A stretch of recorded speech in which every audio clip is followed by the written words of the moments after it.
Unsay benepisyo na magkuha tag franchise consultant para sa tong franchise model. Kung ganahan mo ani na topic, kumana ninyo para namin makuha. By the way, I'm Jobber Pataytay, almost 10 years na negosyo and franchise model na pud among negosyo. Mo-share kog story sa pag-first na mo DIY Reduziam. Kami ra nagbuhat sa setup cost, sa costing, ug uban pa. Then human namo ang usa ka franchise, nakita namo na daghan siya mga kulang-kulang. Og ang worst pa diha is wala sad mi naka-income. But nagdungag pa mi. Sa midagan ang panahon, nasolusyonan rin namo na nakatapal jud mi para mabuhat ang mga franchise model sa franchise namo. Then na-realize namo na importante jud kayo na magkuha mig franchise consultant. Among gikuha si Sir Jones na gihatag ni Kasosyong Arvin. After nakuha namo si Sir Jones, nag-meeting nami, naman ang model. Ang unang nakuha namo sa benepisyo na nagkuha mi consultant is number 1, hanay na ang tanan. Labi na sa kontrata, 13 bagaa, section siya og nay itemized gayo. Baga kayo, mga inani ka baga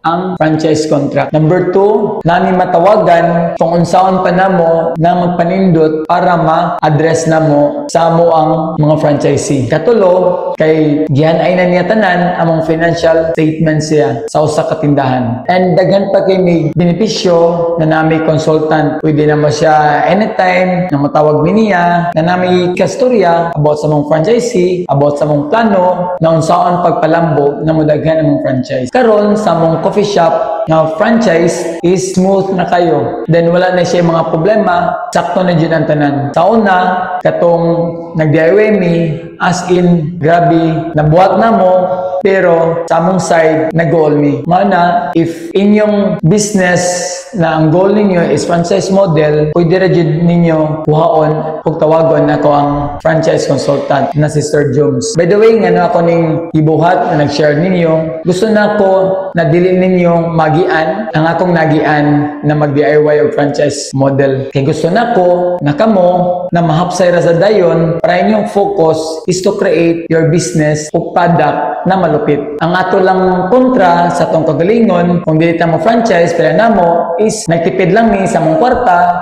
dili mi mokuha og franchise consultant. But end of the day, wala mi nakasave og kwarta. Mao na atong mga desisyon, atong kontra nato is our kagalingon. By the way, kung ganahan og mo join nako, pwede mo message nako para matabangan ta mo kung unsa pa yung problema sa iyong mga negosyo. Magtinabangay ta kay I know kita mga entrepreneur, kung madaghan ta, kita ang makasolbad o makahatag og tabang na malambo ang Pilipinas. And also, ayag kahadlok na mukugig mayo o mo take risk na manindot atong negosyo. Kay I know entrepreneurship is pag-asa ng Pilipinas. And always think it good sa atong mga ginabuhat o sa future pa. Dirin lang dapita, and God bless sa tanan. Bye!